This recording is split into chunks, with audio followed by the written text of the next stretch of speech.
कर्मचारियों पेंशनभोगियों को मिली सौगात, 14 दिनों के बोनस का हक और 53% डीए के साथ मिले 4 बड़े तोहफे।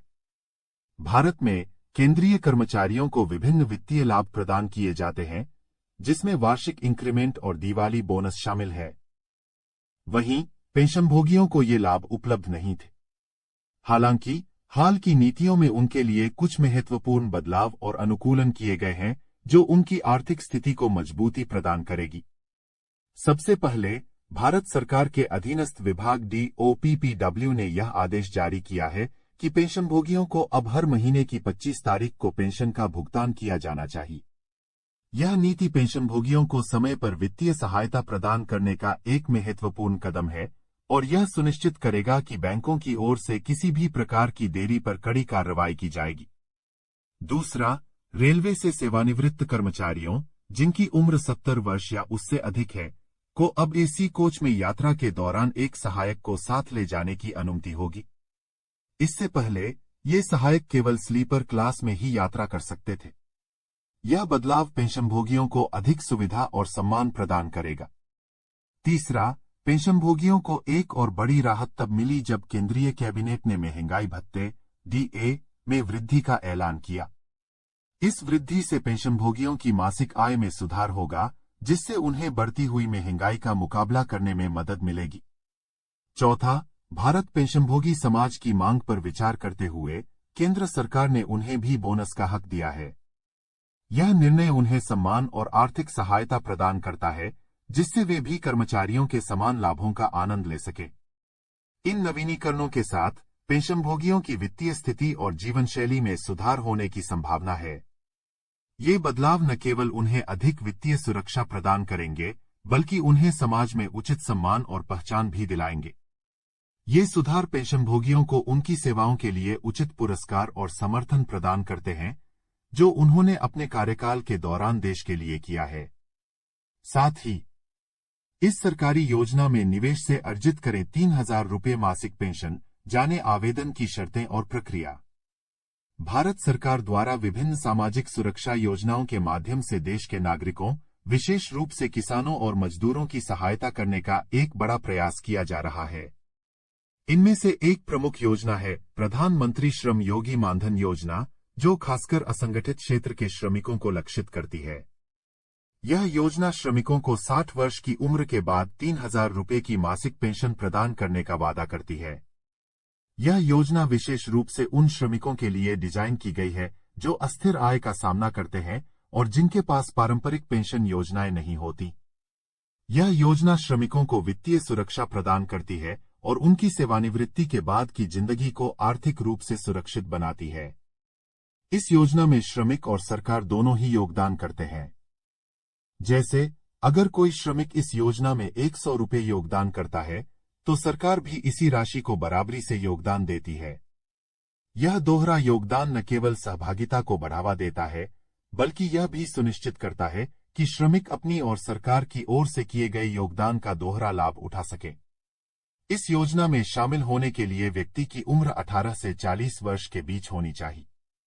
यह योजना केवल असंगठित क्षेत्र के श्रमिकों के लिए है, जो अपनी सेवानिवृत्ति के लिए आवश्यक वित्तीय समर्थन प्राप्त करना चाहते हैं। आवेदन प्रक्रिया। इच्छुक श्रमिक अपने नजदीकी जन सेवा केंद्र CSC में जाकर इस योजना के लिए आवेदन कर सकते हैं। आवेदन प्रक्रिया सरल है और श्रमिकों को इसमें अपनी बुनियादी जानकारी और कुछ विशेष दस्तावेज जमा कराने होते हैं। प्रधानमंत्री श्रम योगी मानधन योजना न केवल असंगठित क्षेत्र के श्रमिकों के लिए एक आश्वासन प्रदान करती है, बल्कि यह उन्हें उनके वृद्धावस्था में आर्थिक सुरक्षा और स्थिरता भी प्रदान करती है। यह योजना उन्हें सम्मान के साथ जीवन यापन करने की क्षमता देती है, जिससे वे अपनी सेवानिवृत्ति के दौरान वित्तीय तौर पर स्वतंत्र रह सकते हैं।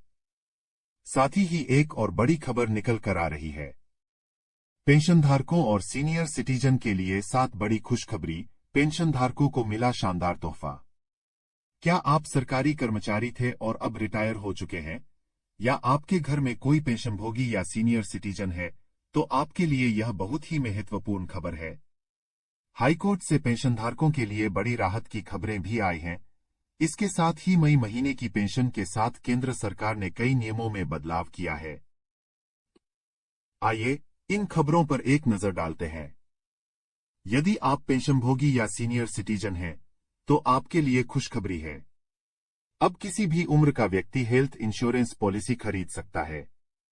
पहले यह सीमा 65 साल थी, जिसे अब हटा दिया गया है। एडाई ने हेल्थ इंश्योरेंस खरीदने के नियम में बड़ा बदलाव किया है। अब 65 वर्ष से अधिक उम्र के लोग भी हेल्थ इंश्योरेंस पॉलिसी खरीद सकते हैं। सेवानिवृत्ति कर्मचारियों को हाईकोर्ट से बड़ी राहत। पेंशनभोगियों को अब लंबित मामलों के लिए सालों साल कोर्ट के चक्कर नहीं लगाने पड़ेंगे।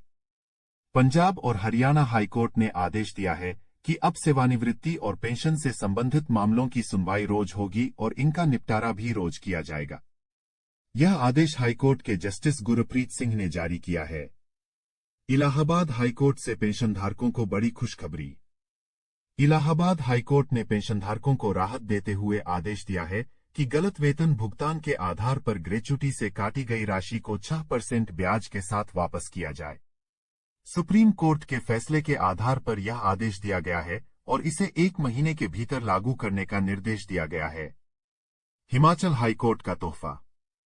हिमाचल प्रदेश हाई कोर्ट ने सेवानिवृत्त कर्मियों को 2016 से बढ़े हुए संशोधित वेतनमान का लाभ देने के आदेश दिए हैं। जो कर्मी 2016 से 2022 के बीच रिटायर हुए थे, उन्हें भी अब इसका लाभ मिलेगा। जज ज्योत्सना दुआ ने यह फैसला सुनाया है। ईपीएफओ का बड़ा बदलाव। कर्मचारी भविष्य निधि संगठन ईपीएफओ ने पीएफ खाताधारकों को राहत दी है। अब खाताधारक अपने या अपने आश्रित के इलाज के लिए खाते से 1 लाख रुपए तक की राशि निकाल सकते हैं। पहले यह सीमा 50,000 रुपए थी, जिसे बढ़ाकर 1 लाख रुपए कर दिया गया है। यह बदलाव 16 अप्रैल 2024 से लागू हो चुका है। केंद्र सरकार स्वास्थ्य योजना सीजीएचएस के लाभार्थियों के लिए एक महत्वपूर्ण अपडेट है। आभा आईडी बनाने की समय सीमा बढ़ा दी गई है।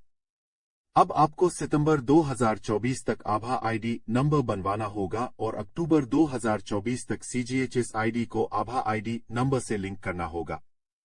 एचडीएफसी बैंक का सीनियर सिटीजन के लिए तोहफा। एचडीएफसी बैंक सीनियर सिटीजन को अतिरिक्त 0.25% का ब्याज दे रहा है। सीनियर सिटीजन केयर एफडी में निवेश की आखिरी तारीख 30 मई 2024 है। एचडीएफसी बैंक 5 साल 1 दिन से लेकर 10 साल की एफडी पर 7.75% ब्याज दे रहा है। जून की पेंशन को लेकर बड़ी खुशखबरी। जून महीने की पेंशन के साथ महंगाई भत्ता डा का भुगतान किया जाएगा। पेंशनधारकों का महंगाई भत्ता 50% हो चुका है। जिनको अर्य नहीं मिला है, उन्हें भी इसका भुगतान जून महीने की पेंशन के साथ किया जाएगा। बैंक से पेंशन लेने वालों की पेंशन 25 तारीख तक और स्पर्श से पेंशन लेने वालों की पेंशन 30 तारीख तक खाते में जमा हो जाएगी। इन सभी बदलावों और अदालती फैसलों से पेंशनभोगियों और सीनियर सिटीजन को बड़ी राहत मिली है।